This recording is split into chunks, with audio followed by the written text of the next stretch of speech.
long enough. Yeah, good thing you chose an easy spot.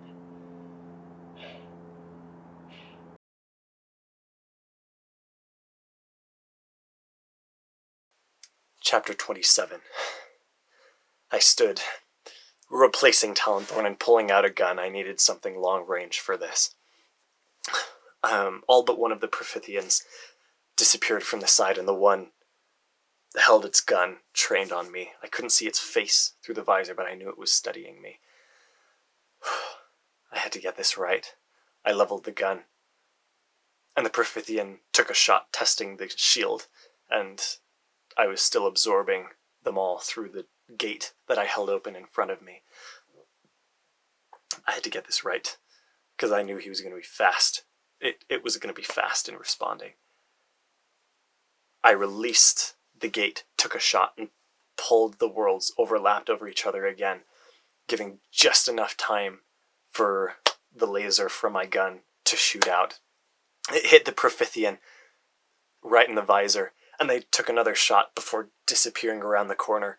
Its visor cracked open, and the shot that it shot at me disappeared into the gate. The one Profithian was replaced by two others, who both had their guns trained on me, one just on top of both on opposite sides of the end of the hallway. And I held my gun trained on one of them. I knew they were both going to shoot. I went through every action except pulling the trigger, because I couldn't give them a single warning of what I was doing. I released the gate, took a shot, and pulled the gate back up again. But the moment I took the shot, the Profithian that I was trained on disappeared around the corner. Disappeared before the shot could hit. And the second Profithian shot, their shot absorbed by the gate.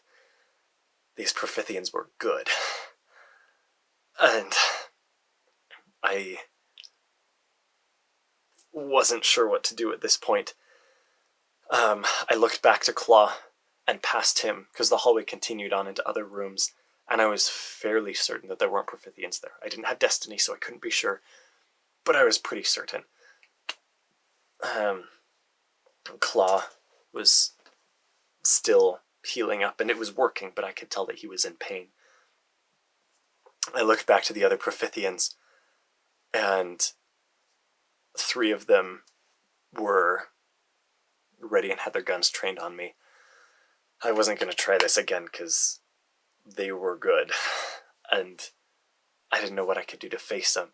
As I was thinking, my feet left the floor, and I had the semblance of mind to kick to the side as the gravity flipped upside down, and Claw and I hit the ceiling.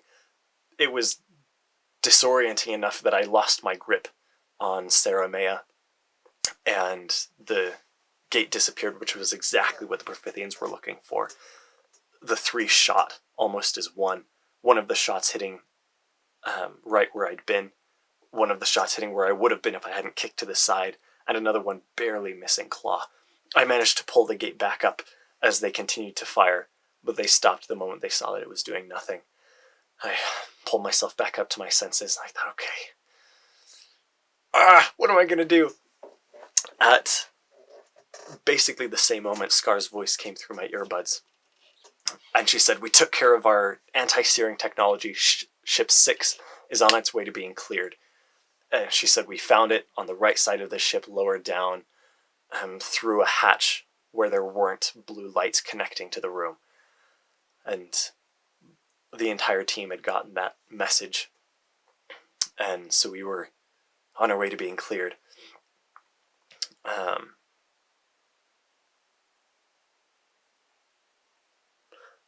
Actually, no, that's right. Yeah.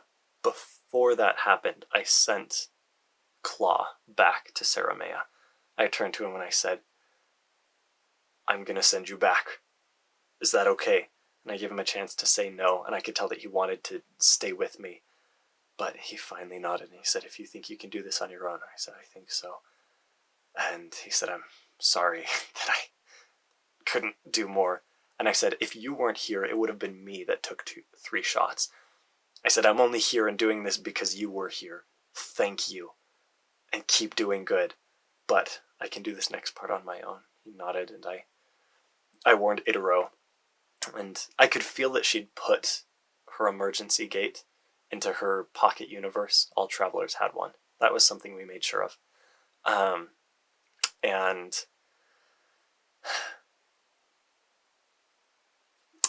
she pulled it out of the pocket to let Claw through. And then she put it back in the pocket because there was going to be some fighting. And then we heard from Scar that it was going. And I still wasn't sure how to face these Profithians. But as two of them on the left side were guarding, left side as far as how you're seeing it, two of them on the left side were guarding and the other two ran past, which put them all on the one side, and I could hear their footsteps disappearing down the hallway. And I realized they must have been getting they must have the same kind of communication between the Profithians as we had between the Ceremaians, and they were headed for my team. And let me tell you, it's really hard. Well, it's hard to open a gate. It's really hard to open a gate just in front of you. It's super hard to hold a gate in front of you as you're running. But I made my way along. I was like, I need to stop them. And I carried this gate in front of me. I stopped at the intersection. I could see the one that I'd shot. Dark blue blood was oozing from the helmet. And I'd gotten that one, but the other 5 were going to attack my team. And I know they had military with them, but these Profithians were good. And so I held the team in front of me as I came around the corner and dropped into the normal gravity area and had to pull the gate up again. As I ran forward, it was slow going, and I could hear them disappearing down the hallways. I thought, no! And over my comm, I said, Marks, Synthari, there are 5 Profithians headed your way, and I don't know if I'm going to be able to stop them in time. At that point, Ilian's burly voice came over the system. I said, maybe not yet, but gee, you are free! And at the moment he said it, I could feel destiny around me again. They'd gotten the anti-searing technology. And Ilian announced to the rest of our teams that our ship was halfway done. In the meantime, I sired. And focusing on destiny, I siphoned power from between the worlds and shot through the hallway, throwing myself forward with faster speed and putting force behind me to throw me into the air. As I ran along, gravity switched multiple times. There was some Profithian controlling that in the ship.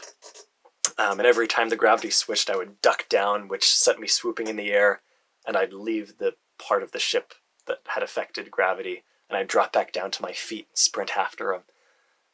I got within view of the 5 that were running towards my team, and one of them pulled out a gun to attack me. With destiny, I crumpled his gun, and I threw the Profithian to the side with my mind, throwing it against the wall hard enough to knock it out. And the other 4 were racing forward, and they were pulling out guns. I reached into my scabbard and I pulled out the traveling trap, holding the worlds closed until I threw the trap far enough that it skittered across the floor and sucked all 4 Profithians into the world.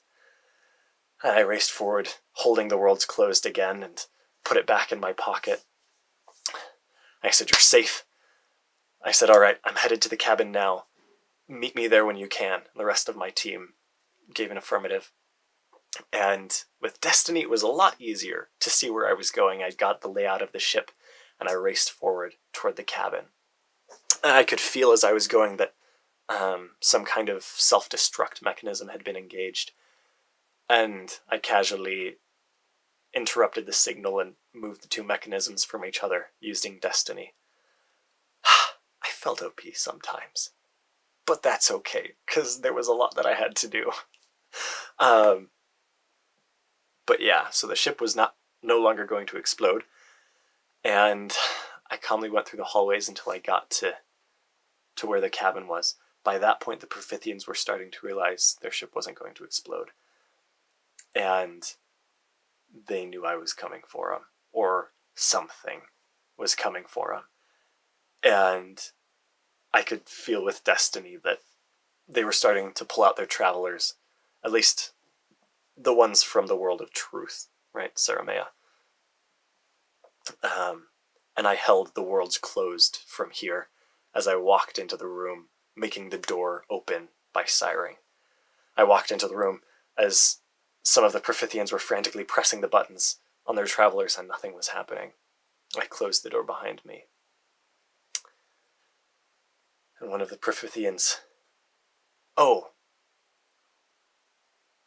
One of the Profithians turned to me, and a number of them had pulled out guns and held them trained on me. The one that seemed to be in charge, he had a white suit with blue lining, a white and blue cape, and almost tactical clothing underneath. He looked at me before waving a six-fingered hand, and some of the Profithians lowered their guns. Now, some of them were wearing the same, blue silver uniforms. Others were wearing green and silver uniforms. They were from the world of truth. All of the ones with blue obeyed the commander and dropped their guns. Pretty much all of the green ones kept their guns up. I crushed all of the guns. The ones aimed towards me and the ones that had been lowered. And the captain said, in a language I'd never heard before, but I could tell was the language of the world of decision. He said, "Sire, we seem to be at your disposal. What are your plans?" And I said, "To find out yours." And he nodded to that, and I said, "You'll find things difficult. There are different factions, and we have different degrees of loyalty within this room." And I said, "Well then, let's make this easier for you." And I overlapped the worlds that I'd been holding apart. The gates were in the room within the little travelers, and so I was able to access them. And I sent away all of the Profithians in green. I said, "Now I only have to kill your people." And the Profithian turned around and took off his cape and threw it on a chair. I said, "Thank you, G." I said, "What?" And he said, "My name is Banton." I said, well, I was now very confused. And I said, "What? Why are you suddenly okay with this?" I don't remember what I said, but it was something like that. And Banton, the Profithian, said, "As I said before, there are many factions, and some of us would not be so happy to see our world destroyed." And I said, "You wanted to know our plans?" I said, "Why are you suddenly so eager to share them?" I was very confused, and I said, "Well, I don't need to tell you my plans, just look out the window." And I cautiously stepped forward. I checked to see if there were any seers in the room or anything. Nothing. And destiny was uninhibited, which felt wonderful, I have to say. Oh, it's so nice to be free to move and to act. Anyway, I walked up to the front, window thing, and I could see the land stretched out over us. The sun was shining down on the plain. There were rivers coursing through the land, a few sets of trees, a small mountain range ahead of us. And as I looked closer, I could see at one end of the hills was something glowing blue, like a complex of some kind. I said, "What am I looking at, the mountains?" And he said, "Those aren't mountains." And one of the Profithians from the side said, "Captain!" And he held up his fist, and the young Profithian went silent. He said, "Captain, why are you sharing this?" But he stopped the young Profithian, and I looked closer at what I thought were mountains, but what I'd mistaken for foothills were feet. The biggest creature I have ever seen massive. Each of the dozens of feet must have taken weeks to move. And the one end of the hills where there was a complex was ahead. A creature big enough that it had trees growing on it and an ice cap that melted into waterfalls down its sides. It still looked like rock, and its face still looked like a rock formation. But it was there, with slits of eyes that I couldn't imagine opened more than that. I couldn't tell if it had a mouth or maybe if it was on the bottom. I'm sure it didn't move its mouth much. And I said, "What am I looking at?" And Banton stepped up beside me, and he said, "Conductors. The strongest travelers in the known universe. They're what brought the Profithians to the world of decision in the first place. They'll be the ones that lead our exodus." I said, "What do you mean your exodus?" And he said, "Imagine if you had," he said, "these are beings so powerful with traveling that they hold themselves between worlds continually to transfer their weight and to allow them to graze over greater areas." He said, "Their traveling affects entire continents. Imagine if you put one on each of the axes of a planet." My mind began to go through the calculations of each of the 6 ships, and when they had left to reach each of the 6 axes of the planet. I reached into my earbud and I patched in the rest of the leaders. They needed to hear this. And I said, "You're planning on sending the world of decision through a gate to destroy the world of truth of Saramea?" And it started to make sense why the Profithians had been disappearing from Saramea. It wasn't winter at all. They'd been warned of something that was coming. And I thought, I said, "But you'd lose your own world." And he said, "As I said before, the Zelans have their own agendas, and we're not all one people, as you think we are. There were some that stayed on the world of becoming because they thought the rest of us were heathens. Said us on decision aren't so ready to lose our world. Some of us would rather see the Zelans fall than our own world." I said, "But still, why are you telling me this? Even if we let you survive, the Profithians won't let you, now that you've shared this information." And he said, "My life is forfeit, but I'm the one that pressed the button to destroy the ship anyway. I've given my life up long ago." He said, "But the rest of my crew hasn't given any part of telling you this. They are free to go. They would not be prosecuted." And I felt like there was something I was missing.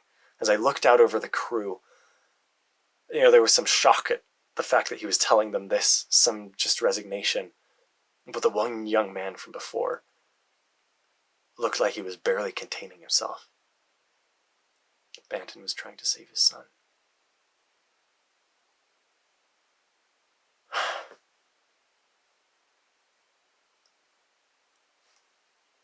And I sat here. I understood that, there were these different factions, but we had to send them all away. Right? We couldn't let a whole group of Profithians be separate when we closed the rest off. Though, I reached out to Destiny, and for the first time felt how he felt about these slain Profithians, as Banton had called them. And to them, he was just another people. I didn't understand this discrepancy, but there was a way. Was I actually doing this? I needed to think. And I reached out to Itero and I said, "You're about to get a dozen Profithians. Hold them for safekeeping." And I pulled out my emergency gate and I opened it wide enough to send the rest of the Profithians through, leaving just me and Banton. And I sired to hear for any kind of recording devices. I turned off my patching. And I said, "Banton, The life of your men depends on your telling the truth right now. I said, can you vouch for the honor and silence of every single one of your men? And he said, yes. And I said, and do you swear on the life of your son that the Zelens are going to destroy the world of decision by sending it into the world of truth? He said, yes.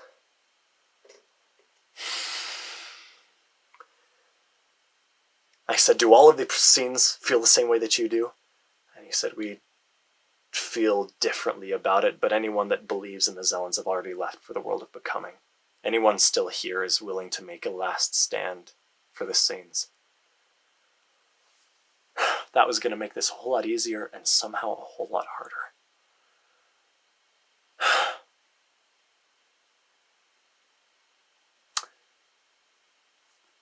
And at that point, I patched in the rest of the team leaders. I said, all right, there's been a change of plans. I need you to send away every Profithian. Like, once you've cleared your ship, I need you to send away every Profithian that is not willing to die with this planet. Those that are left are going to talk to our friend Banton.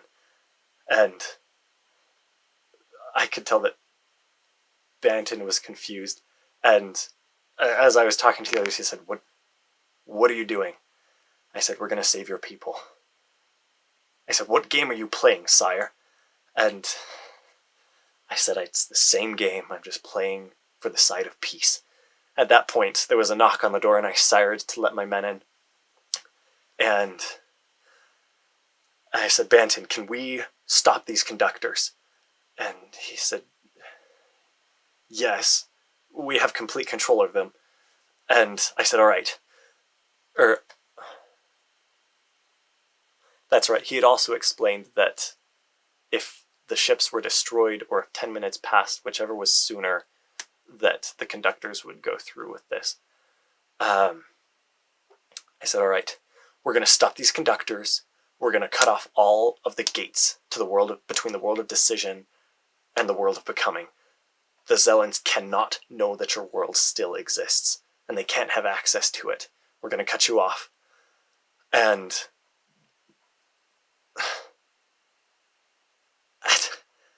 he said, why would you do this? Why are you willing to save us? And I said, I'm already trying to cram 3 worlds of Profithians into one. I don't have to add a 4th. If you're willing to stop and be apart from this, I'm not going to stop you. We will take you, please. And I said, all right, how do we stop the conductors? And he said, I don't personally know. I mean, we have the controls. And I went over to the panel with its faders and buttons and dials, and I pressed a number of buttons and adjusted the faders to a different position. I said, all right, I'm going to have you in control of the other ships. You get them all to this same setting. They're going to be calling you. I'll get some others to help you with that while I figure out everything else. And I could see a hope on his face. And I opened up the traveling trap, let out the 4 Profithians, and disengaged the power couplings in each of their guns so they wouldn't try to shoot us. I had left Banton to explain to them as I explained to my men what we were going to be doing, and they'd be in connection with all of these others so that we could stop this from happening. Maybe. At that point, Scar's voice came over my earbuds, and she said, gee, you know how you said there's a change of plans? I said, yes. She said, Chess has been hit, and I've already killed all of the Profithians in the room. They did something with the controls, and I don't know if we're going to be able to stop this one. We didn't know what was going on. I'm sorry. And I said, that's all right. I'm going to get to you, okay? And I pulled out my gate to get to Scar. End of chapter 27.